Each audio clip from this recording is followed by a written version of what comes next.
So ito po mga kababayan, yung ating unang pag-uusapan ay patungkol nga dito kay Marcoleta, no? At kay ano ba yan, may lamok pa pumasok sa ilong ko siguro. May ads lang po, wag po kayo mag-skip mga kababayan. So ngayon mga kababayan, ito po yung ating pag-uusapan patungkol nga dito kay Marcoleta, no? And kay Ma'am Nadia Subair. Ayan, maraming salamat po ma'am sa yung super sticker. Thank you so much. Sa totoo lang mga kababayan, ito po yung ating pag-uusapan. Unahin natin itong kay Marcoleta, no? Kay Marcoleta at kay Mike Defensor, no? Marcoleta, ayan, at kay Defensor. 'Di ba mga kababayan? So ito po sila mga kababayan. Alam nyo, sa totoo lang minsan natatawa po ako mag-isip. Bakit? Ganito po kasi mga kababayan, ipakita ko po sa inyo yung naturang picture, no? Naturang picture po 'yan, lakihan po natin ha para klarong-klaro. Ayan ha, kita nyo si Marcoleta, si Mike Defensor. Iba-iba po yung kanilang mga statement. Yung kanilang mga statement mga kababayan ay mga naka-caption po diyan sa bawat sinasabi nila. No? Kung napansin niyo mga kababayan, Noel Ortiniro, may love shoutout po diyan sa Dagunoy City. Ayan, may love shoutout po. Akala ko ako Marcoleta pala.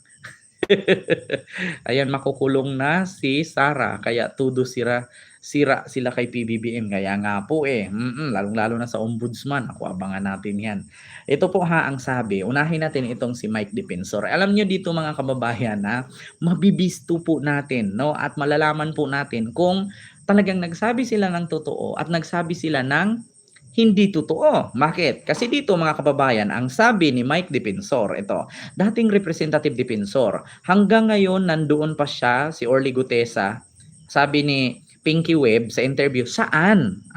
Sabi ni Mike Defensor dito sa una, sabi ni Mike Defensor, hanggang ngayon nandun pa siya. Sabi naman ni Pinky Webb sa report, nasaan? Sabi ni Mike Defensor, sa Philippine Marines Compound, sa Bonifacio.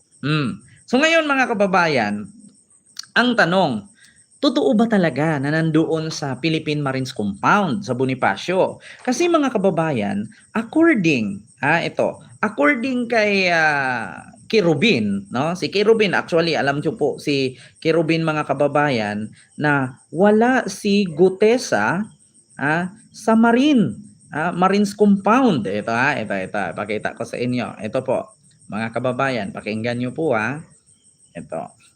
Pindutin lang natin. Sino ho ang tumawag, nag-text sa inyo para tulungan na hanapin si Sergeant Gutesa, sir? Yeah, si Senator Ping, kanina naman, nag-usap din kami ulit.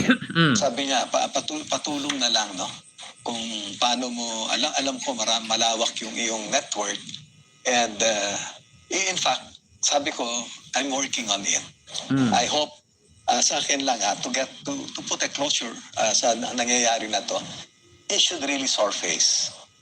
Sa akin lang Kasi I vouch nga, sabi ko, bumilib nga ako sa'yo, tapos ngayon nawawala ka. Di pati ako para mong di ba? Napaso. Sino ho ang tumawag, nag-text? Diba? Ngayon mga kababayan, mismo na si retired Kerubin ang nagsabi na dating Marines yan, si Kerubin na mismo nagsabi na wala si Gutesa sa kustodia ng Marines. Kasi sa totoo lang, kung nandoon si Gutesa sa Marines, nasabi ni Mike Defensor sa kay interview ni Pinky Webb na nandoon pa daw si Gutesa sa Marines compound sa anong lugar yon sinasabi niya mga kababayan, kung nandoon siya sa compound mismo sa Bonifacio, di sana sinabi ni Kerubin na nandoon, kasi Marines to, marami ang nito ni Kerubin, marami ang network nito, yung kumbaga radar, yung intel niya, no? So isang tawag niya lang, isang kontak niya lang ay masasabi agad, sir, wala dito sir, nandito sir, andyan. O bakit sinabi ni Kerubin sa kontak niya kay Lacson na wala? Diba? So ibig sabihin, sinungaling itong si Mike Defensor. Pangalawa mga kababayan, mismo ang spokesperson mismo ng Marines nagsabi na wala din doon si Gutesa sa kanilang kustodiya. Ito po, Marines, nagsalita na kay Gutesa. Ito ha, mga kababayan, nagtuturuan na sila. Di ba? Sino ho ang tumawag? Yes, dapat lang. Oh, tama po yun. Where is Sergeant Gutesa? Totoo bang na Here in the studio. Ito. totoo bang nasa kustodiya o wala si Orly Guteza? Ma'am, I would just like to emphasize that Mr. Orly Regala Gutesa, who is a former serviceman, he's a retired serviceman already, is not in the custody of the Philippine Navy nor the Philippine Marine Corps. So we would just like to emphasize po that he is not under, Mr. Gutesa is not under the protection of the Philippine Marine Corps, most especially the Philippine Navy. We do not have any involvement in his personal or private affairs po, ma'am. Ano ho kaya ang naging basihan 'Di ba? Nakita ninyo?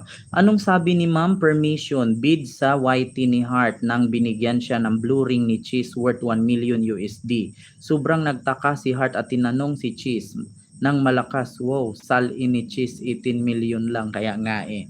'Di ba? Ganyan po sila mga kasinungalingan, mga kababayan, no? Tignan ninyo ha, dito sa kasinungalingan ni Mike Defensor, hindi mo alam kung sino yung papaniwalaan mo, si Mike Defensor ba, ang Marines or mismo yung mga retired Marines, no? So wala. Ngayon mga kababayan, ito yung pangalawang tanong. Dito naman tayo kay Marcoleta. Tapos na dito, nabisto na natin si Mike Defensor na sinungaling siya, na hindi talaga totoo. Kasi kung bakit, huwag siya magalit kung sabihan natin siyang sinungaling. Kasi bakit? Kung hindi siya sinungaling, bakit itinatanggi ng Marines na wala doon? So ibig sabihin, sinisiraan niya ang Marines. So ngayon mga kababayan, dito tayo kay Marcoleta. Dito naman kay Marcoleta sabi niya, ang pagkakaalam ko, kinupkop siya ng kaniyang tropa. Sino ba tong tropa na sinabi niya? Oo, yung mga Marines. Kasi ang balita ko, nasa mga Marines daw, merong nagtatangka sa buhay niya. At I was also informed. Ayan na naman. Nandun na daw sa Marines, tapos may nagtatangka na daw sa buhay. Sino bang magtatangka? Kay Gutesa, kung nasa compound na nga ito ng Marines, hindi ba tanga yung magtatangka, Nanay Minda Valdez? Di ba? Hindi ba tanga? Tatangkaan mo yung buhay, tapos nasa loob ka ng compound ng Marines, hindi ka ba tatadtarin ng bala dyan? Di ba? Ganun sila kasinungaling. Sa totoo lang mga kababayan, paano kapag tatangkaan ang buhay mo, inandoon ka na nga sa loob ng Marines? Sige nga, subukan mong subukan mong pagtangkaan yung buhay na sa loob ka ng baluarte ng mga Marines. Kung hindi ka ba tatadtarin ng bala doon, makakalabas ka pa kayang hindi ka pulbo? Makakalabas ka pa kayang buhay? Diba? Mamulait, Miguel of shoutout po and happy Halloween po sa inyong lahat. Diba? Sabi niya, yung mga Marines, kasi ang balita ko, merong nagtangka sa buhay niya at I was also informed na nahuli na nila yung gustong magtangka sa buhay niya. So ngayon, kung yung naghuli, o nahuli nila ang gustong magtangka sa buhay ni Gutesa, nasaan? Bakit hindi nyo ilabas sa social media? Bakit hindi nyo ilabas sa media, hindi nyo ipa-interview, hindi nyo pakasuhan, hindi nyo dalhin doon sa kustodiya ng NBI. Diba? Alam nyo, sa totoo lang, ako po'y nananawagan sa Philippine Marines, no, at sa Navy, Philippine Navy at Philippine Marines. Alam nyo, sa totoo lang, kung ayaw nyong masira ang pangalan ninyo, kasi ito na idawit kayo nasangkot kayo dito, na nananahimik naman yung inyong ahensya, nananahimik naman yung inyong, tawag dito, inyong grupo, na dinawit ni Marcoleta at ni Mike Defensor. Alam nyo, nagsalita na ang Marines. Sa totoo lang, wala doon. Alam nyo, Philippine Marines, Philippine Navy, pwede nyong kasuhan, no, si Mike Defensor at si Marcoleta, no, sa ginagawa nilang false information, yung dinawit kayo. Alam nyo, may tawag dyan may mga kasong kakaharapin dyan At lalong-lalo na patungkol kay Gutesa. Bakit ito sa totoo lang? Meron po tayo, mga kababayan, na kasabihan. Alam nyo ba na meron sa batas na kapag ang tao na iniimbestigahan or ang tao na may kasong kinakaharap, tapos tinatago ninyo, no? Tinatago ninyo, tapos pinoprotektahan ninyo. Alam nyo ba na pwedeng madawit kayo kahit hindi kayo kasali? Once na ang isang tao, lalong-lalo na yung pinaka pugante na katulad kay Harry Roque. Alam nyo ba na pwede kayong kasuhan katulad sa kaso nung taong tinatago ninyo? 'Di ba? Nagtuturuan na ang mga DDS ngayon. Kaya nga, 'di ba? Ma'am Alma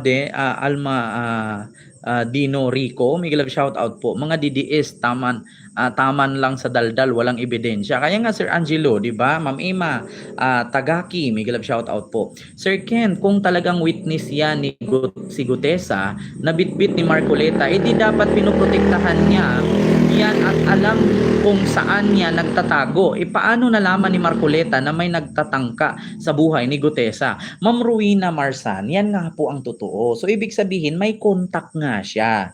Ngayon mga kababayan, kung sakali na si Gutesa ay makasuhan or kasuhan ni Romualdez ng paninirampuri, di ba? Kasi damage has been done. Sabi niya ganito, tapos ngayon na ipapatawag siya, hindi siya magpapakita. So may possibility dito na si Marcoleta, no, ang babalikan. Alam niyo ba ang kasong kakaharapin ni Marcoleta dito? Ethics complaint. Ethics complaint. Bakit? Hindi niya sinunod yung rules and regulation at yung code of conduct, code of ethics, no, bilang isang senador kasi may mga sinusumpaan yan silang salaysay or salaysay, pinanumpaan, no, na salita bago ka maging isang public servant. 'Di ba? Mahahawa ka ng Biblia, hindi ko alam kung Biblia ba yung hahawakan mo. Tapos manumpa ka, panunumpaan mo yung salaysay na yun, na ganito ang bilang public servant, ito ang gagawin mo, patungkulin bilang isang politician, ganyan-ganyan, 'di ba? Kung naalala ninyo, magti-take out. So ngayon mga kababayan, ang mangyari diyan, si Marcoleta ang babalikan ni Romualdez ngayon diyan. 'Di ba? Kita ninyo mga kababayan? Kasi bakit? Napakasinungaling po nila, nagtuturuan sila. Hindi po natin alam kung sino po yung nagsasabi ng totoo at hindi po natin alam kung sino ang ating paniniwalaan. Kasi ang Marines at ang Navy nagsalita na ang sabi wala sa kanila si Gutesa. Ngayon naman pinagpilitan ni Mike Defensor at ni Marcoleta na nasa kanila si Gutesa. So sino ang papaniwalaan natin ngayon? Ngayon mga kababayan, hanggat hindi gumagawa ng aksyon ang Philippine Marines at ang Philippine Navy laban kay Marcoleta at kay Defensor, mananatili sa isipan ng taong bayan na nagsisinungaling both side. 'Di ba? Kasi hindi naman po pwedeng sasabihin lang ng Philippine Marines at Philippine Navy na wala sa amin. Hindi naman din po pwedeng sabihin din ni Mike Defensor at ni Marcoleta na nasa Marines. So hanggat hindi mag-file ng action or mag-file ng complaint ang Philippine Navy at Philippine Marines laban kay Gutesa at kay Mike Defensor, mananatili sa isipan ng taong bayan at sa publiko na nagsisinungaling both side. Or di kaya nagtatakipan sila, or di kaya tinatago nila. 'Di ba? Mga kababayan, dalawa lang ang iisipin ng taong bayan, 'di ba? Kasi hindi naman natin makaligtaan 'yan mga kababayan. Hangga't hindi gumagawa ng aksyon ang Philippine Navy at ang Marines, no, nang magsampa sila ng kaso, magsampa sila ng reklamo kasi dinadawit sila nadadamay sila. So hangga't hindi sila gumawa ng aksyon, hangga't hindi sila gumawa ng complaint laban kay Marcoleta at kay Mike Defensor, mananatili ang isipan natin, no, na haka-haka, doubt. Kaya ngayon ang Philippine Navy at ang Philippine Marines, wag po kayong magtaka at wag po kayong kumbaga magalit na ang aming isipan ay mananatiling maniwala kami kay Marcoleta at kay Mike Defensor or maniwala kami sa inyo. So magiging haka-haka, 'di ba? Yung doubt, hindi mawawala yung doubt. 'Di ba? Mamirian Suzuki at kay Mactande, mega love shout out po. Hindi po mawawala sa isipan ng taong bayan ngayon na nagtatakipan kayo. Bakit? Hindi mawawala sa isipan naming mga Pilipino na isipin namin, tinatago ito ng mga Philippine Marines, tinatago ito ng Navy. Bakit? Kasi dati nilang kabaro ito. So hindi mawawala sa isipan namin yan hanggat hindi kayo gumawa ng aksyon na ireklamo ninyo or mag-file kayo ng complaint laban kay Marcoleta at kay Mike Defensor. Kasi hanggat si Mike Defensor at si Marcoleta malaya na magsabi na nasa sa inyo, tinago ninyo, nasa kustodiya ninyo, hindi mawawala sa isipan ng tao yan. Di ba, Ma'am Elizabeth Lorin? Ma'am Junaline Yukawa, mega love shout out. And kay TGR 2K25, mega love shout out. Maghulos dili sana ang Marines at piliin nila ang tama. Kaya nga, di ba? The Marines need to file an obstruction of justice sa dalawa na yan. Totoo po yan, Mactandem. 'Di ba? Kasi hangga't hindi sila hindi sila gumawa ng aksyon or mag-file ng kaso laban kay Marcoleta at kay Mike Defensor, 'di ba? Mananatili ang isipan ng tao na ganito pa ang Marines? Ganito ba ang Philippine Navy? Kapag may kaso, itatago nila. Ganyan ba sila? Porket dati nilang kasamahan na nagretiro, ganyan na ba sila? So, ang iisipin ng tao ngayon, ganun sila. Kaya dapat, di ba? Ilantad na ni Gutesa kung ako sa kanya. Labas na lang ako at magsabi ng totoo. Actually, Ma'am P. Curly, no? Sa totoo lang, kung ako kay Gutesa ngayon, kung ako sa sitwasyon ni Gutesa, isa lang naman ang gagawin ko, lalabas ako. Ngayon, pag lumabas ako, isasabi ko yung totoo, at least, di ba, mawawala. Mawawala yung reklamo sa akin, mawawala yung kaso sa akin, kasi mangyayari dyan mga kababayan, magiging state witness ako eh. Hindi ako magiging state witness laban kay Romualdez, magiging state witness ako na inipit at pinilit, pinilit, tinakot na maging state witness para siraan si Romualdez. Kasi sa totoo lang mga kababayan, mahirap kasi magkaroon ng isang kaso katulad kay Romualdez. Kung lalong yan, paano mo makasuhan si Romualdez kung ang affidavit ni Gutesa ay peke? 'Di ba? Kasi sa totoo lang, kung ako sa sitwasyon ni Gutesa, lumabas na ako. Bakit? Ma'am Ginger Tihilo po. Alam niyo kung ako sa sitwasyon niya, lumabas na ako kasi, bakit? Kung hindi kasi ako lalabas, as long as yung affidavit niya is fake, possibility na masampahan siya ng kaso ni Romualdez. Ngayon, pag magsampa ng kaso si Romualdez, alam niyo, cyber libel yan eh. Ang cyber libel kasi sa Philippines is crime. Sa US kasi ang cyber libel is wala lang. 'Di ba? Sa Pilipinas kasi ang cyber libel, makukulong ka talaga. 'Di ba? Krimen yan. Ngayon, hindi lang cyber libel ang maisampa ni Romualdez dyan. Kaya kung ako kay Gutesa, lumabas na ako, lumantad na ako, lumapit ako kung kanino, or di kaya pumunta ako ng Malacanang kung sakali. Di ba? O di kaya pumunta talaga ako sa Philippine Marines at magpatulong ako para bilang protection ko at sabihin ko na sana hindi ako kasuhan ni Romualdez kasi ako'y pinilit lamang ni ganito. Ako'y nahulog lamang sa blackmail, binablackmail lamang ako or tinatakot ako. So, instead na kasuhan siya ni Romualdez, tulungan pa siya ni Romualdez. 'Di ba? Instead na si Romualdez magkaso sa kanya, tutulungan pa siya. Kasi mangyayari diyan, kumbaga parang, kasi 'di ba sabi niya nung unang statement niya nung inilabas nung Kabayan Patrol, no, na pinilit lang daw siya. Sa dala ng takot, gumawa siya ng faking affidavit kasi tinakot siya, ginipit siya, pinilit siya ni Marcoleta daw at ni Defensor. So, kung ako, lumabas ako. Kaya nga nung doon siya sa Senado, ang sabi niya, sabi ni Marcoleta at ni Bato, kailangan mo ba ng witness protection program? Ang sabi niya, hindi daw. 'Di ba? O, dapat nga ganyan ang gawin niya. 'Di ba, Ma'am Curly 69? Dapat ganun. 'Di ba? Hindi yan peke, totoo yan, gago. Alam mo, James Baribare, tingnan mo apelyido mo, putang ina ka. DDS ka na naman na nagkakalat sa social media ng kabubuan. Paano mo nasasabing hindi peke? Mismo ang trial court na mismo ang nagsabi na peke. Ito sa totoo lang ipakita ko sa inyo kasi alam nyo kahit bobo yung DDS na yan, sasagutin natin yan kasi hindi natin pwedeng itolerate dito yung kabubuhan nila ay lagi nilang papaniwalaan. James Biribiri. Ito yung kabubuhan mo. Ito ipakita ko sa iyo peke. Ang notaryo. Ito alam mo sa totoo lang James Biribiri. Para hindi mo matatak sa isipan mo, malay mo may mga may mga anak ka dyan na kasama mo, nanonood sa akin ngayon, tapos may pamilya ka, 'di ba? Na kasama mo ngayon at napaniwala mo, 'di ba? Napaniwala mo na peke at natatak sa isipan mo kasi bobo ka nga, 'di ba? So ngayon kung ipakita ko sa iyo na hindi totoo yung sinabi mo na hindi peke, ito po, panoorin mo. Nakakasuhan na ng Manila RTC si Orly Gutesa. Matapos lumitaw na peke umano ang notarization sa kanya. Manila RTC. lumitaw sa investigasyon ng Manila Trial Court na peke ang affidavit ni Gutesa. Ngayon, gunggong kang animal kang pistingyawa, kang bobo, kang hayop ka.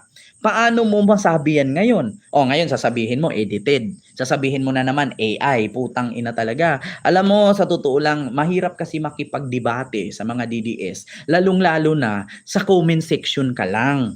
'Di ba? Mahirap makipagdebate. Sa totoo lang. Tignan niyo mga DDS. Oh, sasabihin mo hindi peke si Gutesa, sasabihan mo pa akong ulol. Oh, mas ulol ka tang ina mo. Kita mo yan, oh. Sinumpa ang salaysay. Ah. Sabi ng korte, hindi raw totoong pirma ni Attorney Petchy Rose Espera ang nasa affidavit na siya umanong nagnotaryo nito ayon kay Gutesa. Oh.